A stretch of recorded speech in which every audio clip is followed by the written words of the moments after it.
What's up, guys? This is Jakob. I'm content AI manager and I'm helping entrepreneurs around the world with their content strategy using AI technology to create content for your business to scale it. Welcome to a new episode of the Web3 live show where I speak with experts around the world, mainly also in the US, who have experience in the Web3, which is already here. So we are living already in Web3 to some degree, and excited to speak today with Brian Piper. He is a director of content strategy and assessment at the University of Rochester and founder of the Piper coin, which is named after his name. So, Brian, I'm really excited to speak today with you. I know you from Joe Policy's Tilt group from the Discord channel, and thank you for being on my show and speaking more about also your coin. And yeah, thanks for your time and welcome to the show. Well, thank you very much for having me. It's a pleasure to be here, Jakob.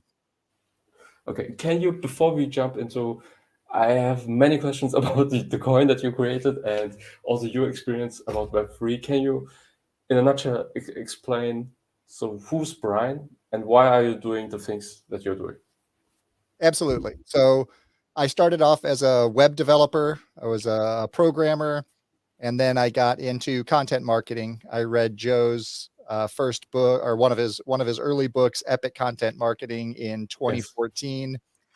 As soon as I read that, I said, "Oh my goodness, you can sell things by telling stories and by giving information out to people and providing valuable content. This is fantastic." So I went right down to our vice president of marketing at the company I was working for, and I said, "You need to hire me to do digital marketing." I called it digital marketing because no one knew what content marketing was back then. So as a programmer, I wasn't a very talented programmer. I wasn't a very satisfied programmer. So they always ended up putting me on the content optimization. They were like, let him do the SEO and let him do all the optimization work, The and we'll just technical go. part. That's right. No one's going to ever want to do that. It doesn't Yeah, make any yeah. difference. So when I started, and I had been doing that since 1996. So when I started doing the digital marketing for this company, I made some big changes as far as our content structure, our strategy, our marketing, and I doubled our organic traffic every year that I was working on our content optimization. So in about 3 years, 4 years of doing that, then I got a job at a university, so the University of Rochester, where I currently work.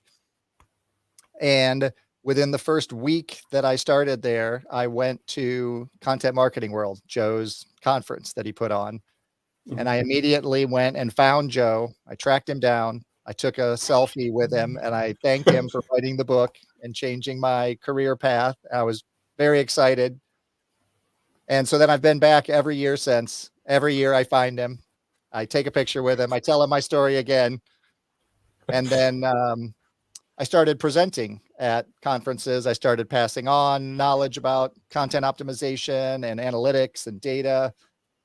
And 2 years ago, I got accepted to speak at Content Marketing World. I was very excited about that.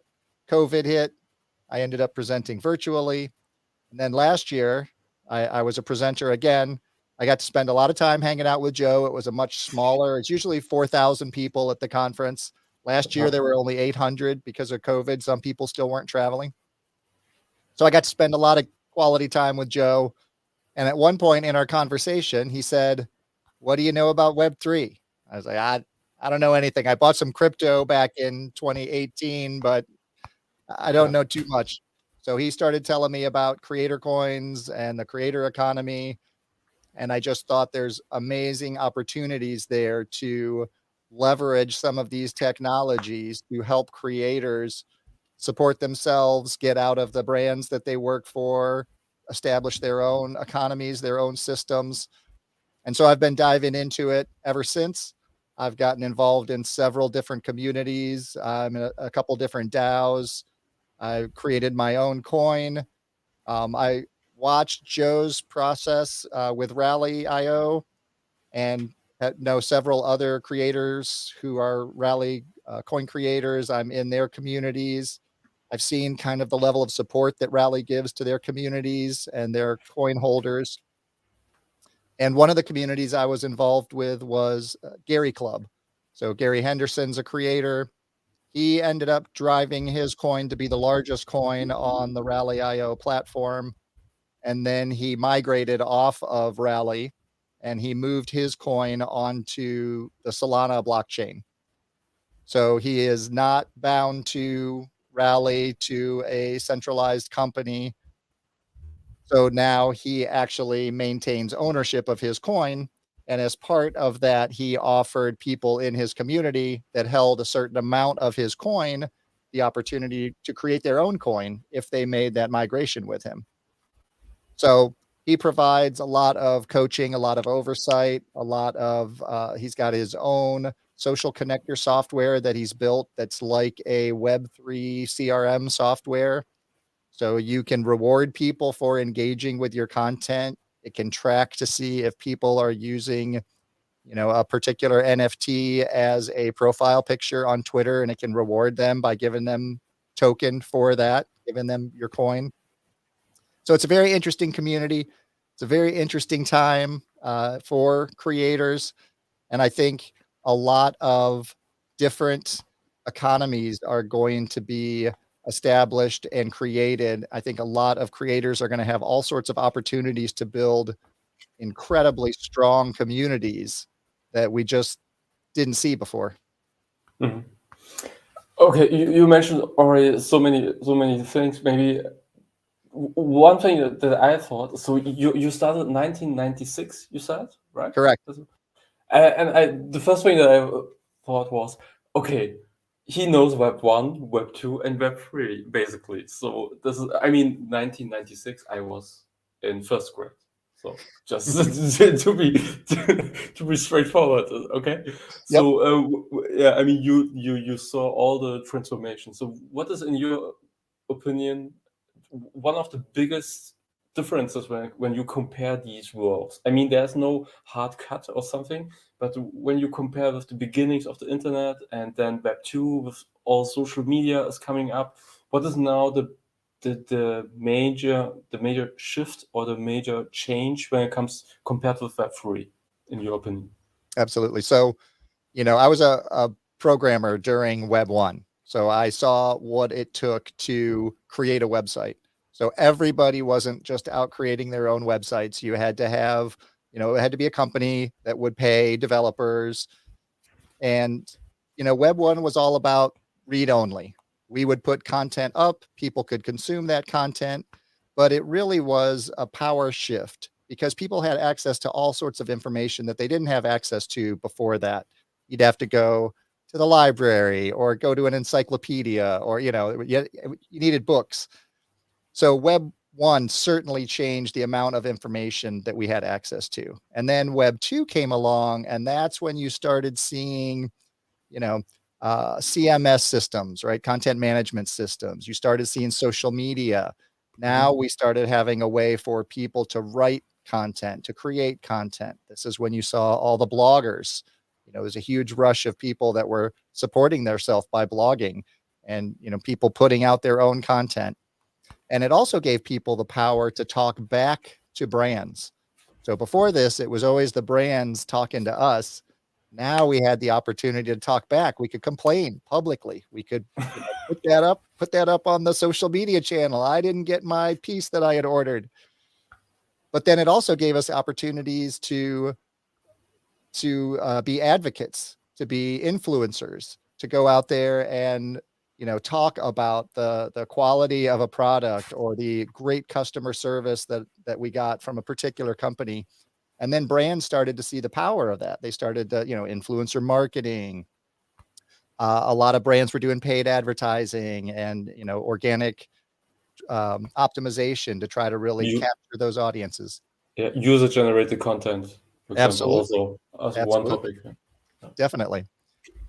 So, that was also another big power shift was that two-way conversation. And so then what Web3 has given us is, it's this concept of digital property. We actually have the ability now to own digital assets, which we've never had before. So it's really a paradigm shift for so many things. It's gonna change how we manage data. It's going to change how we communicate with people. It's going to change how we build communities and bring people into our different economies. It's going to create opportunities for co-creation and co-ownership that we've never had before. And, the Web3 blockchain really powers several different technologies. It powers cryptocurrency, right? Bitcoin, Ethereum. It powers, social tokens are all part of the cryptocurrency. And then NFTs, non-fungible tokens, which are unique digital assets, one of one digital assets. And then the metaverse, these virtual immersive environments where now you can bring your own, assets into these environments and you can trade back and forth. You're going to have e-commerce inside these virtual worlds. So Web3 is really read, write, and own. Yeah. I mean, I love it. But one thing that you mentioned in particular is interesting. You mentioned Gary Henderson, that he moves from Rally.io, so where the Tilt coin and also the Piper coin is created, right? I was created under Gary after he had moved. Okay, but this is interesting because he moves from Rally to Solana. So this means, or let me put this into a question: is Rally.io a Web 2.5 institution or organization, and not really a Web 3? Is that what's going on? When it comes to really Web 3, the decentral part should be more in focus, and when you're on a platform like Rally, you're to some degree dependent on Rally. Can we say this? Absolutely. So, I mean, that's one of the big components of true native Web3 applications is they are decentralized. They live on a public blockchain that provides transparency and accountability. You can see every transaction that happens. You can track it. It's all accessible to the public. But I mean, Rally.io provides lots of services to their creators that make it very easy for people who are not Web3 natives to purchase the coin. You can go in, you could use your PayPal to purchase coin. They've got those, pathways well figured out. So when you come off of one of those centralized systems, then you don't have that level of integration. You have to create it yourself. You have to build it yourself. Now, another one of the beauties of Web3 is the composability of the programming, right? You build a piece of code, it lives on the blockchain, it's public. Other people can use that same code. So once somebody builds something, you can leverage that software, you can leverage those tools if they build them native Web3. So, that's migrating, that's evolving. People are going to come up with these solutions. But if you own a coin on Rally.io, they actually hold your coin. So at any point, if they go out of business or shut down, then you could potentially lose your coin and not have access to it. They do have mechanisms set up where if they go out of business, there's, pathways for you to get your money back. But if they shut your account down and cut off your access to your coin, then go out of business, then you might have problems. Whereas if you are Yeah. native on the blockchain, you own those assets. You own your own liquidity. So Yeah, yeah. So I think for a starting point, it's good to rely on these kind of platforms, Ready, or I'm on Roll, try Roll, which is another platform, and especially so I interviewed also Joe in my show, and he said if your community on Web 2 is not very familiar with Web 3, then these kind of platforms are good because they are helping with the onboarding process. That's the main benefit, basically. absolutely. For a starting point, I think it's fine. But just this is something that I heard, and I just want to know your opinion. And yeah, that's also how I think. Yeah, Yeah. And there are cool. pathways. I mean, the RLY network, which is Rally's, Hmm. that's the token that kind of Rally.io is built underneath. they are providing opportunities for people to migrate off. They helped Gary migrate off.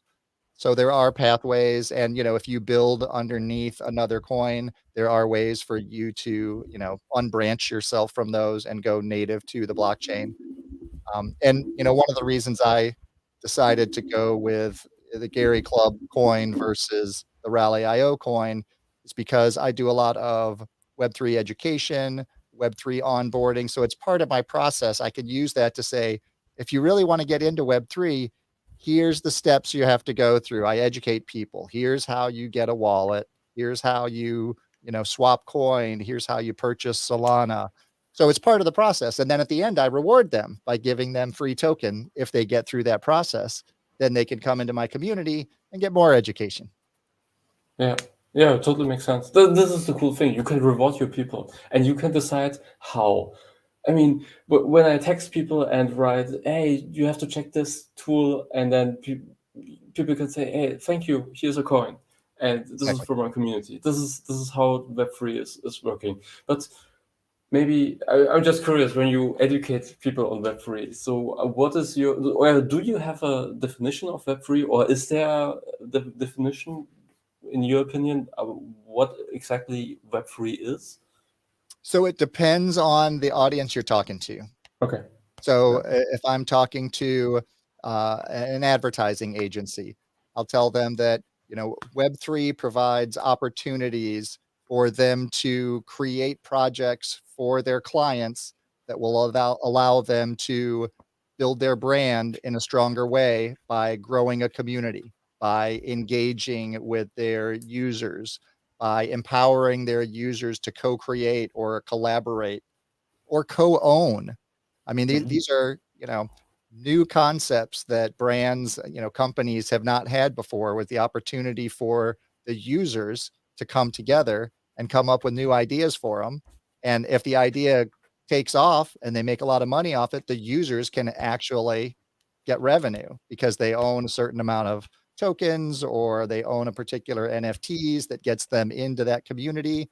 And now, you can write it in the smart contract that you'll get some revenue out of this project if it does Yeah. well. Yeah. Okay, awesome. So how would you define Web3 for a content creator? Just curious. So, and it's a little different for a content creator. So now, as a content creator, you have the opportunity to, build community and grow community by rewarding your users for engaging with your content. So Yeah. now, if a user goes and takes one of your online courses, you can reward them with some coin. You can have them come into coaching in your Discord community or wherever you're going to build your community. And you can coach them on, how to improve their podcast performance, or how to look at their YouTube analytics to figure out which videos to make more of. And once they're at a certain coin level, then they get access to one-on-one coaching, or maybe then you can build dashboards for them so they can see how their content is performing. And then you want to give them opportunities to spend the coin so that they will buy more of your coaching. They'll get more benefits out of it. And then, at a certain point, they're going to have ownership in your economy because they're going to hold a certain amount of your coin. And once you get ownership in your community, that really provides opportunities for them to become those super fans that then are going to go out and bring other people into your community because they want it to succeed. They want to bring more people in so it continues to grow. And then, the beauty of these communities is people are very engaged. People are going in and posting every day and looking at the conversations and interacting with other people and collaborating. I've had more collaboration opportunities in the last 2 months since I've launched my coin than I've ever had in my, 25 years of coding and, creating training programs. So it's pretty incredible. Yeah, that's maybe a good transition to your coin. So can you first of all describe? So it's not like that you wake up and say, okay, today I'm going to launch my own coin. So what were the steps? So Joe was important. That's what I heard so far. Were there other things that said where you had the feeling, okay, I had to try this out? So watching what the other creators were doing with their coin, looking at the ways they were using the coin to reward engagement, to reward that activity, to provide I mean, it's I've been going to Joe's conferences for 6 years, and the access that you get to Joe, he's a very popular person at his conferences, so the access you get to him is very limited. A couple minutes, quick selfie with him, and even like the last 2 years as a speaker, I'd get to hang out with him for 15, 20 minutes. I just wrote a book with him, after, getting involved with his community and getting access to him, and he's Yeah, in there every day, and you can talk with him, depending on what level you get to, he can provide different opportunities, and it's the same, I'm doing work with Mark Schaefer now, who I met at an event one time. I got some of his coin for free, I got into his community. I saw what he was doing in there. I bought enough of his coin that then I could go into some of his VIP community areas, and just the conversations that we have in there, the brainstorming that goes on, it's incredible. And, it's led to doing different projects and presentations, and we're working on a metaverse meeting project right now for his community. So cool. a lot of different people from a lot of different backgrounds who are all coming together and all sharing information. Yeah. And was there a particular reason that you said, okay, the coin that I'm creating should be named after myself? So the Piper coin? Is there a reason? Yeah, and, so I've been thinking for a while. I've always done content optimization and content strategy for big brands, for big companies. So for a while, once I started presenting and people started coming up to me and asking, if I do consulting and if I do side work, and I do, um, then I thought, oh, well, maybe I should name my coin Optimize or something, that shows that I'm going to optimize your content. And part of being in Gary's community is he has these morning coffees where we throw ideas around.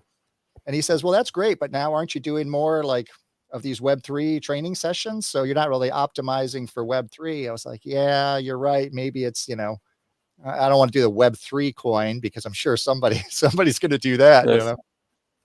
and he's told me his rationale behind naming his coin the Gary coin is that no matter what he does, or no matter what project he takes on, or how he switches things up in his community, he's always going to be Gary, and I'm always going to be Piper.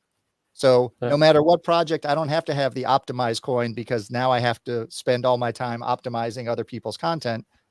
Now I can do whatever I want in my community, and people know they can come into my community for different reasons. I'm going to get people who are podcasters who come in who just want to optimize their podcast performance. Hmm. I'm going to get people who are new Web3 people who just want to figure out, why they should get involved in Web3 and what benefit it might have for them. And for a while I was just thinking I'm just going to be a content creator. I'm going to start blogging. Once Joe and I came up with the book deal and he agreed to that, I was like, well, now here's the opportunity for me to launch my own brand. And then talking with Gary, he's like, you need a coin. You need to have your own coin Yeah. at the beginning of your brand launch so that at each step of this, you can reward people, you can bring people into your community, you can, engage with people in a different way than you could do in a Web2 environment. So Yeah. That's cool. That's cool. And what can people purchase with the Piper coin? What can I buy with it? So, I'm still working out my coin levels, my breakdown of the value, but basically, some of what I'm thinking of is at a certain level, you get to come into morning coffee with me, where we're just going to talk about Web3. We're going to talk about opportunities, new things that I see in the news. I'm heavily involved in the content marketing communities. I consume a lot of my own content. Um, and then at the next level, you could get like group coaching. You could come into an hour of coaching where I answer questions from the community. I give optimization insights. I can make recommendations for people on, Web3 topics, content marketing. Maybe at the next level, I do personal one-on-one coaching. I can run audits for you. I can look deeper at your website and give you recommendations. But then I also want to give people opportunities to, to spend the money, to spend my coin, to trade my coin for other services. So I can do, specialized SEO audits. I can do SEO work on their sites. I could write keyword optimized blog post for them. I can do information architecture audits to their site to make sure that their users can navigate the site easy. And then, I can help them sell Web3 solutions to their company that they work for if they're at a brand. So I could do presentations and workshops. So we're still working out the details of it, but that's, my whole focus of my community is providing content creators with ways to improve their content performance, a trackable, measurable way. And then also figuring out better ways to onboard people into Web3. Also, definitely there's room for this kind of, especially for the Web3. So I think we need to do some grassroots, so to go out, and that's the reason why I started this live show, just to speak more about this, because many people say, well, I don't see the benefits, and why should I use this? What's the main point?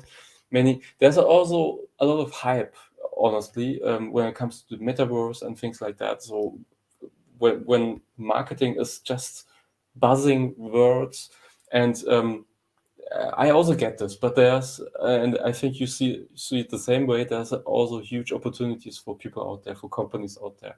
And yeah, that's the way I see it now. Yeah, and there are a lot of companies already using Web3 solutions and integrating them and saving a lot of money, creating trust with their customers and, creating new opportunities that haven't existed before for, fundraising, for community building. So whenever I do one of these Web3 presentations, and they go from 15 minutes to an hour and a half are the ones that I've done so far, and sometimes I'll do another hour of brainstorming afterwards, but I always customize the presentations with real Yeah. world use cases that are specific to whatever industry I'm talking with, and then I also do just possibilities, potential case studies that, could happen, that could be used. Here's how this, technology could help your industry in a year. So, and that really starts getting people thinking about different opportunities and different ideas. And I think that really helps them overcome a lot of those barriers and helps them see that, yeah, there are risks for sure. There are difficulties when you're trying to bring clients who may not be technical into this Web3 space, but there's so much potential. And the way the Yeah. technology is expanding so rapidly, it's going to grow really quickly. And, the message I always leave them with is, if you don't start working today, you're going to be catching up tomorrow. Yeah, exactly. Yeah. So the community thing, you mentioned this several times. So this is something that you mentioned. So is the way how you work with people different than compared with other social media tools? So you said you come much closer with people. So why is that so? Through because of Discord, or why is it that you have this a stronger connection? Can I say that? A stronger community? Yeah, and I think a lot of that goes back to this co-ownership. And I don't think it matters, the platform, the technology that you use to communicate as a group, I don't think matters very much. I think you could do it on Zoom, or there are people that do it in Circle. So there's lots of different solutions from a technology standpoint. But I think the key is when people hold a token, when they feel like they had to work for that, they had to do something to get that reward, um, then they feel a sense of ownership. And you can take it a step further. Um, there's a company called Atom, ADIM, that is a collaborative Web3 script writing company. They're making motion pictures, they're making movies, and you can apply to be part of this community, Oh, and then they cool. Okay. let people collaboratively write the scripts, come up with the characters. They get to vote on, who the characters are, what the plot line is, and then at the end, they're gonna put together a motion picture, and then everybody who's involved in this gets to share in some of the revenue for it. So it's a Okay. idea that, couldn't really be done on Web 2. All the, you know, the governance around how everything is distributed and the management of everything all happens on the blockchain, so it's all transparent, Yeah. and it's the same way for companies. Companies, big brands could use this to get together these, small groups of people that could be employees, they could be outside people who aren't in the company. They could all come together and, share ideas of here's how you could improve your product, or here's something that I need that you might be able to provide. And then if that ends up coming to a product that they sell that creates revenue from it, everyone in that community could share in it. So it's just all sorts of opportunities for collaboration with incentive. I like that one. Yeah. Collaboration with incentives. Just have to write this down. I like that. I had a podcast interview 2 weeks or well, 2 weeks ago for a friend, and he said it's like it feels like the democratization of the web to some degree. So especially when you mentioned this idea of ownership and also getting some degree of the revenue, that's like democratizing and making it transparent. That's I think that's the important thing through the blockchain technology that you mentioned. Yeah. Yeah, absolutely. And like when I pitch a manufacturing company, when I go talk about Web3 for them, Yeah. and they're concerned about their perception from, ESG, environmental sustainability perspective. They have to pass certain regulations and they have to meet certain criteria.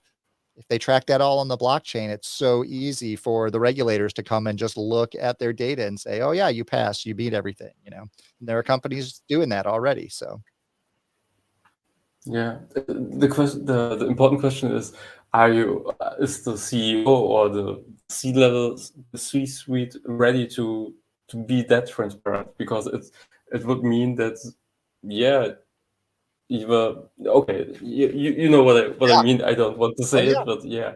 absolutely. So Well, it and yeah, but if you wanna create trust in your customers, if you want, and that is a commodity, as a rare commodity these days, is yeah, trust. And people wanna trust the brands that they deal with and who they purchase from. And if you are forward thinking enough to put everything out there and let your customers see who you really are, where you actually get your source materials, and how the yeah, products are brought to market, and all of this information, you could create an incredible amount of trust and accountability with your community, and they're gonna support you. We see that with, yeah, big brands who are more expensive, who don't have the price point, but the consumers have the trust in them. They know that they're, environmentally friendly, or they fulfill whatever desire the customer, whatever need the customer wants to fulfill. yeah, yeah. Love it. That's cool. So, what's the vision for the Piper coin? So, what do you plan for the next 6 months, 12 months? What are your plans? So for the last 4 5 months, I've been writing the book, right? It's been all writing all the time. So now the book is off to the publisher. So now the content journey begins. So every week it's new blog posts, converting them to YouTube videos, TikToks, Instagrams, podcasts, and I'm putting content out in a variety of formats and seeing what works. It's going to be an experiment phase for the next, 2 or 3 months. I'm building my community. I'm doing presentations. I'm giving talks at NFT. I just did NFT NYC. I'm going to be doing Cool. NFT London. I'm presenting at several higher ed conferences, Content Marketing World. So getting out there, promoting my content, promoting myself, building my brand so that when the book launches, then I'll be ready with a large base of content, hopefully growing a big audience and continuing to bring people into my community and help other creators optimize their content. And, that's Mhm. what I want to do, is help other people succeed. Awesome. And the book will publish when exactly? This It'll year? come out the beginning of 2023, so January Okay. of 2023. Okay. Just write it down. That's important. Cool. And how was so Joe asked you if you could also write a chapter, or how did it happen? No, so Joe and I talked at Content Marketing World. We hung out together. We closed down a bar together, and the next, like, 2 weeks later, I was in a Slack channel. They were doing a book review. There was a book club for the Content Marketing Institute, and they were Okay. talking about Content Inc., Joe's latest book. Yeah. And so I was in there. There were only 3 people in that chat room, and we were asking Joe questions, and he was answering them. And he knew, I had talked to him every year at Content Marketing World, took my picture. He knew what an impact Epic Content Marketing had on me. And so I asked him a question in the chat. I said, "When are you gonna do a second edition of Epic Content Marketing?" And he said, "Co-author it with me, and I'll do it." And I said, "Yes, absolutely, I will." I Nice. never read the book before. It was an epic undertaking. And Joe told me right up front, he's like, "You're gonna do most of the work, and I'm gonna have my name on it." I said, "Yes, I'm glad to do that." But Joe has done a lot of work on it as well. But we took, 80,000 word book, and we ended up cutting it down to about half of what it was. We updated all of the existing content that was in it, all new case studies, and then we added all new chapters on community, on AI and machine learning, on Web3, and, the future of content marketing. Because it was 10 years since the first book came out. We talked to over 100 different marketers and got their predictions on what content marketing is going to be 10 years from now. So some very interesting predictions in there. But it was a fantastic, collaboration opportunity. And I told Joe before, the first edition of that book changed my whole career path, changed my life, much happier with my career. And now the second edition is going to change it all once again. So Yeah, that's awesome. And the impact that you created through all of the film together for other creators, that's also very important. Yeah, yeah, that's absolutely. that's great. Cool. And so yeah, I asked. So you said January next year. Okay, I have to make this note that I have to buy it. Okay. Anyway, okay, cool. And when it comes to you, so do you also build your community on a Discord channel or something like that? Okay. Yep. So I'm So just getting my Discord channel set up. So currently I'm driving people to my website. They can buy some of my coin there. They can sign up, and I'll send them some free coin if they set up their Phantom wallet. Um, but the idea is to grow the Discord community, to help out content creators, and to continue putting out good content that people like. So I've got several different um, conference presentations coming up, and I'm just getting more and more of these opportunities to go speak to brands and show them how Web3 can expand their capabilities, save them money, and just really increase their communities in a way that's going to be extremely important in the future. yeah, yeah. The thing with community is it's always something that I hear from Gary Vee. He says most companies don't build a community. They build they build Audience, an audience, and they want to sell basically. right? So if you're really you have to really put out and create value and be upfront and don't focus too much on the sale. How do you see this? Ab- Is there some truth? Absolutely. And Okay. that's another thing. That's another comparison that I use between Web 2 and Web 3. In Web Okay. 2, we want our users to be buyers, right? We just want to sell to them. That's what we want. That's that final conversion. That's that final goal. And in Web3, we want them to be community. We want them to be advocates. We want them to be co-owners. We want them to feel like they're a part of what we're building and what we're growing. And that's just such a different concept, but it creates these empowered super fans who will just do whatever they need to do for your company for you to succeed. Yeah. Yeah. I can't I can't highlight how happy I am that I had the chance to interview not only you but also Joe about this whole Web3, because within 2 or 3 weeks I had really interesting conversations with people from Roll, and they said, okay, let's do this. It's not that optimized that I already can launch, but in a few weeks it will, and I'm going to launch also my own coin.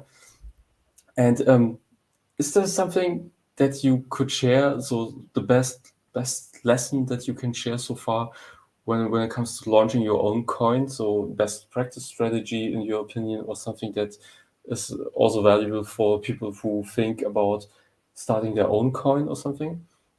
Yeah, and really the key with building your coin and building your economy is building your community. It's talking about it. It's Mhm. getting out there. Every time I do a presentation, I'm like, all you have to do if you want to get into the Web3 space, get a wallet, sign this form, I'll send you coin. You can come into my community, you can learn more. And it's just talking about it with everybody, with your friends, your family, your coworkers. And there are going to be people who are very resistant to it and just say, no, no, I don't do crypto. I don't Yes. do NFTs. And that's fine. One of the things Gary says is, there's a great book called Go for the No, right? Keep going. Try to get 10 no's a day. If you ask 10 people a day and they say no, it's like, yes, I got my 10 for the day. And all you Yeah. need is one or two every day to say yes.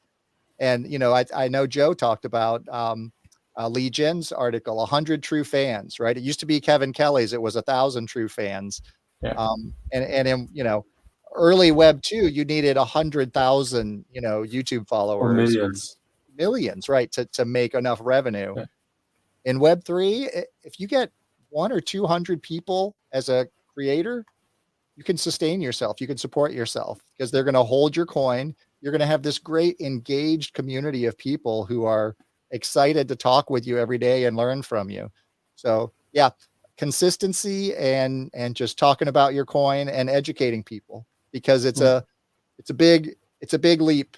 It's a big shift in thought from Web 2 to Web 3, but it's scaling so quickly. It's only gonna be a matter of time before everybody's gonna have their digital wallet. Yes. And we're the early adopters to some degree. I'm not sure, but yeah. Very early, yes. Do you think we're early? But because I have this feeling that the time is rushing or something. Or You know, we're if still you early, right? I'm a data person, so I look at Google Okay. Trends a lot. And so if you look at Google Trends and you put in Web3 on Google Trends or NFTs or cryptocurrency, and you compare Yeah. them against like social media or mobile phones, all these things that are adopted, that are out there, in the world, very common, that everybody just accepts. You can see that Web3 is just starting to blip. Just doesn't it's just not even recognized. So we're very early, but the opportunities for innovation are incredible right now. I think the opportunities for creators, this is the time to be a creator. Just every time I speak with people from the Tilt community, or from people who are near Joe, it's like a relief. Ah, this sounds good, and this is so motivating. Yeah, okay, Yeah, that's yeah, awesome. absolutely. Well, and that's, I get riled up about Web3. I'm so excited about it, and I Yeah, wanna I wanna bring everybody into it and show them the benefits of it. But I understand, 10 years ago, you tell people that everybody is gonna have a cell phone in their pocket. Everybody's gonna, 20 years ago, you tell everybody that they're gonna have a computer in their pocket. People were like, "No, we're not." yeah, I mean, Thomas Edison said that alternating current would never be a thing, that no one would ever use it. Newsweek said that the internet would never replace magazines, and now they are 100% online. They don't even have a print publication anymore. Yeah. So, it's important to pay attention to these, we call them weak signals in the technology circles, right? It's these little indicators that there's change coming, and there's a lot of indicators in Web3.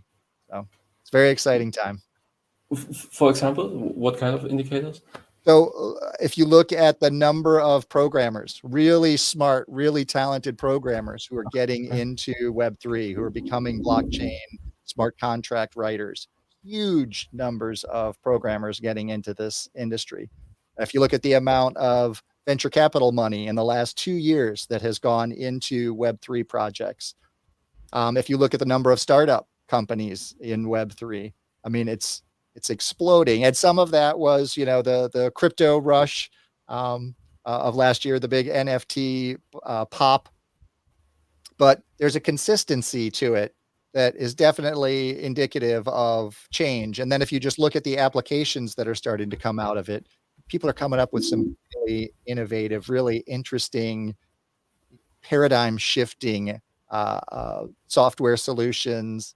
And just, yeah, my mind is blown every day when I'm listening to different podcasts or going to different websites and seeing what people are doing. I'm like, oh, this is fantastic. I could see 20 more use cases for the same application. So Yeah. That's awesome. So, Brian, time is running with you. So, if people want to get to know more information about you or want to work with you, where should they go? you can just Google Brian Piper. I'm pretty much everywhere on Google. I optimize for That's true. the website, so I better be. Yeah. BrianWPiper.com is my website. So yeah, come check it out and feel free to reach out, get in touch. I love collaborating. I love sharing. I love talking Web3 and content optimization, and always glad to welcome new people into my community and help you optimize your content. That's awesome. So, last question: so for this kind of show format, who would you recommend as an interview guest? So somebody who is also in the Web3, who also maybe created his own coin, maybe in another vertical or another niche. So if there's somebody who would be interesting, would love to get an introduction and speak also with him or her. Yeah, I mean, there's so many people that I learn from on a daily basis, and so many of them um, are very busy because there's a lot going on in Yeah. Web3. Gary Henderson's fantastic. He's difficult to get on podcasts. Mark Schaefer is also amazing. He's the owner of the Rise coin. See who else is doing great things. Oh, Brian Fanzo, the ADHD coin. He's got an amazing project. He's minting an NFT every day for a year, and at the end of the year, he's gonna sell the entire collection. And then he's also doing a podcast episode every day about NFTs, Web3, metaverse. So, yeah, Oh, ton of people out in the community. yeah, Just a amazing amount of knowledge being shared out there. that's cool. Yeah, sounds cool with the NFC every day. That's Every day. challenging. Yeah. Oh, yeah, and he's got some fantastic episodes. Sometimes he'll interview, founders from projects. Sometimes he'll just talk, for half an hour or so about what he's learned. He's minted on, I don't know, 2 dozen different blockchains. He's already, I think, 250 days into it, something like that. So November 11th is his end date. So, yeah, and he cool, cool Christmas gift to yeah, have yeah, at absolutely. the end of the year. He's the way that he's involved his community, he's got the ADHD coin, and then he's got NFTs that he's created. And if you purchased one of his NFTs, then you get a portion of whatever the final sale is. And then Hmm. if you own some of his coin, if you're in his community, then you get different levels of access to like I'm at the coin level where I can see all the data that he uses, all the tools that he uses, how he does his research. And, he's made a good amount of money by flipping some of the NFTs. He's got a whole system for how he investigates and how he checks them out. He does a lot of his own research. But then he also involves his community, and he gets people in there recommending projects and recommending podcast guests. And yeah, it's a very, very active Discord, very active community, and a ton of knowledge coming out of Fanzo as well. Brian, Fancy? Fanzo, Fanzo is his, yeah, it's the ADHD coin is his, and his podcast is NFT 365. Okay, that's cool. Cool name. Okay, that's very helpful. We'll definitely check it out. And yeah, sounds like an interesting use case. Yeah, tons of knowledge that he shares. Cool, Brian. Is there something that you want to share? Some last statement or something? I just want to thank you for bringing me on here. It's been a pleasure talking with you. I love talking Web3. I love talking with people about new ideas and getting different questions. It always sparks something in my head that I can then take and share with someone else later. So I appreciate the opportunity. Thank you for your time. It was really a pleasure. And come join Piper Community. I'll figure out how to optimize your YouTube content, get you thousands of subscribers. What we're all about. Yeah. Oh, cool. Chris Ross is here. Jakob, I'm just now seeing your last post. Appreciate you. What's up, brother? I'm late for this one. Yeah, I mean, he's in London. Chris Ross. He's also a very good podcaster. I was on my show. Yeah, and very deep also in Web3 and NFTs. So fantastic. Yeah, I'm excited. I haven't been to London before, so going to speaking at NFT London, I'm excited to go see what the city has to offer. Yeah, you should meet Chris. He's a machine. So when it comes to content, yeah, definitely have to connect. Yeah, that's cool. Maybe I make an intro. Yeah, it would make sense. Cool. Great. Okay, thank you guys. If I don't see any questions. Only a comment of Chris. Thanks, Chris. And yeah, then thanks for listening, watching. If there are any questions, just let us know in the comment section, and I will forward to Brian, who I'm sure would love to answer it. And thanks for listening and watching. See you next time. Thank you. Bye-bye.